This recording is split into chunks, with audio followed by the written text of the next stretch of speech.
Hello students, welcome to my channel vision study IQ. इस video में हम देखेंगे बजट से रिलेटेड इम्पोर्टेंट फैक्ट्स और क्वेश्चन जो हर एग्ज़ाम के पॉइंट ऑफ व्यू से इम्पोर्टेंट है। इस वीडियो में हम इसका कंसेप्ट नहीं समझेंगे, किसी और वीडियो में बजट क्या होता है, कौन इसको रिप्रेजेंट करता है और इसका क्यों इतना इम्पोर्टेंट है ये समझेंगे। इस वीडियो में मैं कुछ क्वेश्चंस कवर करूंगा जो हर एग्ज़ाम में रिपीट हुए हैं और बहुत ही इम्पोर्टेंट है। आपको ये, अगर आप बजट की पूरी स्टडी करना चाहते हो तो ये पॉइंट आपको पता होने चाहिए। तो चलो इस वीडियो में हम ये सीखते हैं। हमने कई बार न्यूज़ में या फिर पेपर में पढ़ा होगा कि एनुअल बजट पेश हुआ है, एनुअल बजट, उसके बाद रेलवे बजट हमने सुना होगा। मगर देखिए, budget is also known as annual financial statement because this word is use in constitution. तो हमारे कॉन्स्टिट्यूशन में वहाँ पे बजट मेंशन नहीं है, वहाँ पे उसे कहा गया है एनुअल फाइनेंशियल स्टेटमेंट। एक्चुअली हमें बजट थोड़ा आसान जाता है प्रोनाउंस करने में, या फिर हम कहेंगे कि ये एक बजट डिराइव हुआ है, वो आगे हम देखेंगे किस तरह से। तो इसे बजट कहते हैं, मगर कॉन्स्टिट्यूशन में इसे एनुअल फाइनेंशियल स्टेटमेंट कहा जाता है, ये हमें पता होना चाहिए। तो देखिए, नॉर्मल सी ट्रिक ये कहेंगे, इसे मैंने बनाई है। देखिए, एनुअल फाइनेंशियल स्टेटमेंट थोड़ा टफ है, अपन तो बजट बोलेंगे सर्किट। तो सर्किट कहता है ओके भाई, तो ये कहता है संजय दत्त के भाई एनुअल फाइनेंशियल स्टेटमेंट बोलना मुझे बहुत टफ जा रहा है, मैं तो इसे बजट ही बोलूँगा। तो सर्किट कहता है ओके भाई। एक नॉर्मल सी ट्रिक है ये, आपको अगर माइंड में सेट होने के लिए। The term budget was derive from a French word bucket which means the leather bag. तो ये जो हम जो बजट कहते हैं, ये कहाँ से डिराइव हुआ है? फ्रेंच वर्ड है बगेट, इससे ये डिराइव हुआ है। उसके मीनिंग है लेदर बैग। हमारे जो फाइनेंस मिनिस्टर जब भी बजट प्रेजेंट करते हैं तो इस तरह से एक बैग शो करते हैं।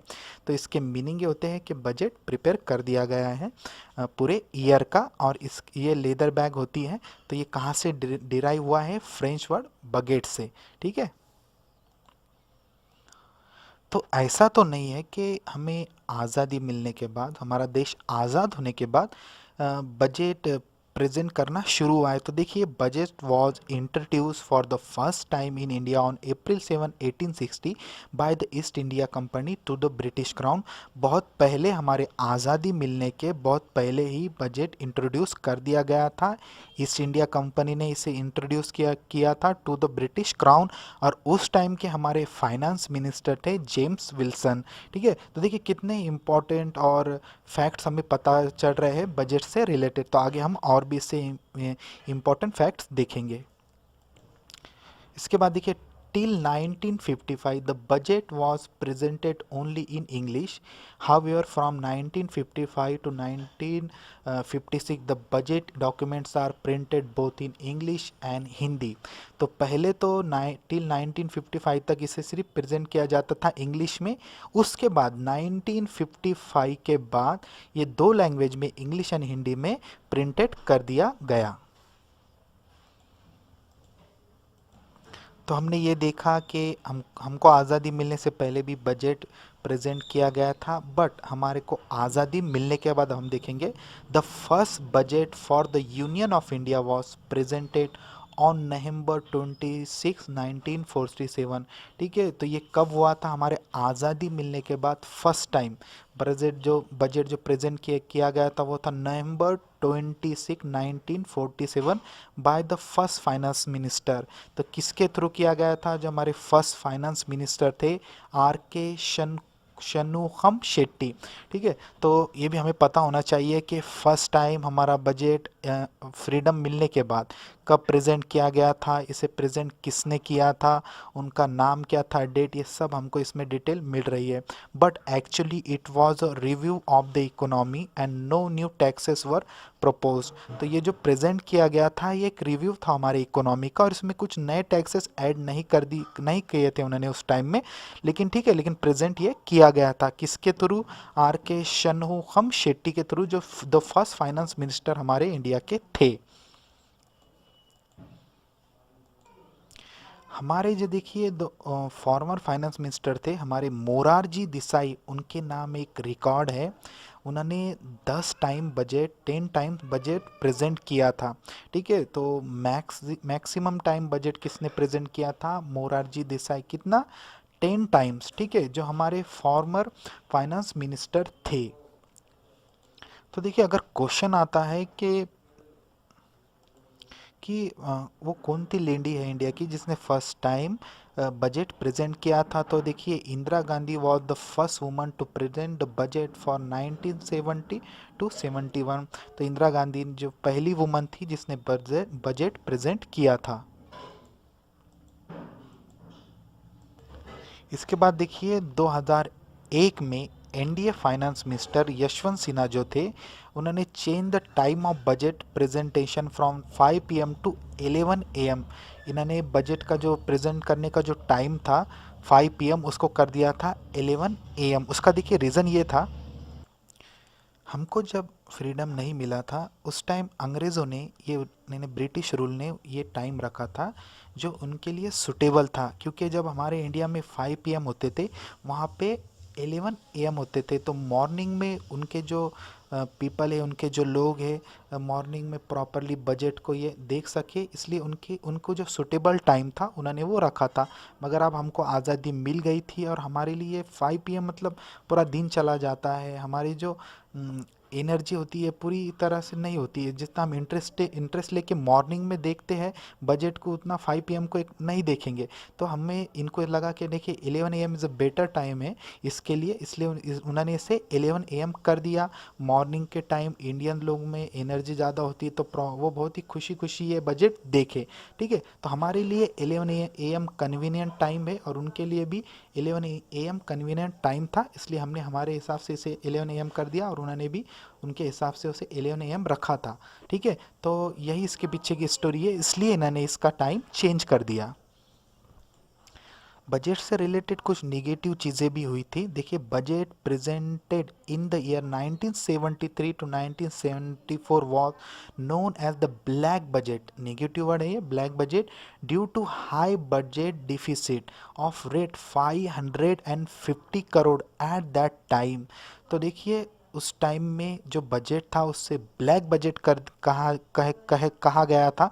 क्यों कहा गया था? क्योंकि उस time due to high budget deficit. ठीक है, अब मुझे प्लीज़ आपको इसमें कमेंट कीजिए नीचे कि बजट डिफिसिट क्या है। जिसका इकोनॉमिक्स से बैकग्राउंड होगा वो बड़ी आसानी से उसको ये पता होगा, लेकिन हम सब इकोनॉमिक्स से नहीं है, तो यहाँ मैं आपको एक्सप्लेन करने से अच्छा अगर आप कोई इसके कमेंट्स कर देंगे तो बहुत बेटर हो जाएगा।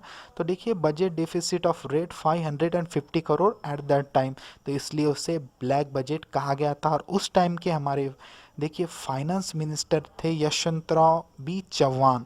ठीक है, तो ये भी आप ये देखिए इंपॉर्टेंट पॉइंट था ये बजट से रिलेटेड।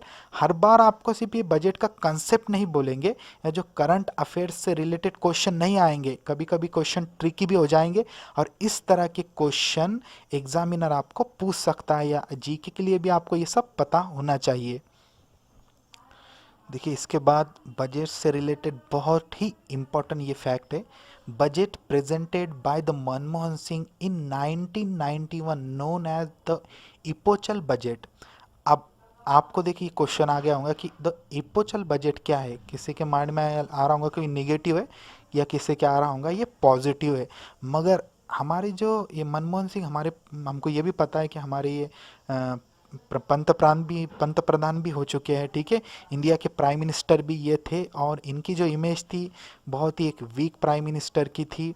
मगर मैं आपको ये भी बताना चाहूँ कि ये बहुत ही ज़्यादा एक्सपर्ट है फाइनेंस के अंदर, और मतलब बहुत ही नॉलेज थी इनके फाइनेंस के अंदर। तो इन्होंने कई बार हमें बहुत अच्छे अच्छे स्कीम की है, फाइनेंस की अच्छी अच्छी स्कीम दी है। देखिए, मैं यहाँ पे किसी पर्टिकुलर पार्टी को प्रमोट नहीं करना चाहता हूँ, मगर ये रियलिटी है कि मनमोहन सिंह बहुत ही एक्सपर्ट है फाइनेंस के अंदर। तो द इपोचल बजट आप प्लीज़ इसका विकीपीडिया कर लीजिए, आपको बहुत इंटरेस्टिंग इससे रिलेटेड फैक्ट पता चलेंगे। यहाँ पे मैं आपको इसके बारे में और इन्फॉर्मेशन नहीं दूंगा, अगर आप विकीपीडिया देखेंगे तो आपको इससे ज़्यादा और नॉलेज मिलेंगी इससे रिलेटेड। तो कमेंट में कर दीजिए कि क्या है ये इपोचल बजट। तो आपको देखिए बहुत ही ये यूज़फुल होगा, इससे रिलेटेड आपको बहुत सारी इन्फॉर्मेशन पता होंगी, और आपका इकोनॉमिक्स से बैकग्राउंड है तो आपको पता ही होगा, नहीं है तो आपको बहुत सारी नॉलेज इसमें मिलेंगी। ठीक है, इसके बाद देखिए P Chidambaram's 1997 to 98 budget was termed as dream budget for lowering the tax rates, ठीक है। तो उस टाइम में टैक्स रेट बहुत ज़्यादा कम कर दिया गया था, तो इसे एक ड्रीम बजट कहा गया था कि कई लोग चाहते हैं कि टैक्स, हम भी कई बार ड्रीम देखते हैं कि ये इतना कम हो जाए वो इतना कम हो जाए, तो उस टाइम उन्होंने ये इम्प्रूवमेंट की थी, तो इसलिए इसे कहते हैं ड्रीम बजट। इसके बाद देखिए the budget presented in the year 2000 by the Yashwant Sinha is term as the millennium budget, ठीक है। तो इस बजट पे ज़्यादा करके फोकस किया गया था इंफॉर्मेशन टेक्नोलॉजी सेक्टर पे, और ये यशवंत सिन्हा के थ्रू ये प्रेजेंट किया गया था। तो इसके बाद भी और मैं इसके कुछ इंपॉर्टेंट फैक्ट्स कवर करूँगा, तो मैं आपसे रिक्वेस्ट करता हूँ कि मेरा जो चैनल है विजन स्टडी IQ, प्लीज़ इसे सब्सक्राइब कीजिए और इस वीडियो को लाइक कीजिए। इसके बाद from 2017 the budget has been presented on February 1 following the changes introduced by the then finance minister Arun Jaitley. और इसके साथ साथ ही देखिए also the rail budget was merge with the union budget, तो इसी टाइम रेल बजट मर्ज किया गया था यूनियन बजट के साथ, ठीक है। तो ये हमको याद होना चाहिए कि कब किया गया था, तो ये उसकी डेट है, ठीक है। तो इस वीडियो में इतना ही, मैंने ऑलमोस्ट सब क्वेश्चंस कवर कर दिए हैं बजट से रिलेटेड, जो बार बार क्वेश्चन में पूछे जाते हैं, जो करंट अफेयर्स में तो नहीं आते हैं मगर इम्पॉर्टेंट है बजट से रिलेटेड। तो अगर आपको मेरा ये वीडियो अच्छा लगा तो प्लीज़ इसे लाइक कीजिए, मेरे चैनल विजन स्टडी IQ को सब्सक्राइब कीजिए, और आपको भी अगर बजट से रिलेटेड कुछ फैक्ट या कुछ इंपॉर्टेंट इन्फॉर्मेशन है जो मैं कवर नहीं कर पाया, तो प्लीज़ मैं आपसे रिक्वेस्ट करता हूँ कि इस वीडियो में आप प्लीज़ कमेंट्स कीजिए, जो भी आपको इन्फॉर्मेशन आपके पास अवेलेबल है आप कमेंट्स कर सकते हैं। तो thanks for watching my video.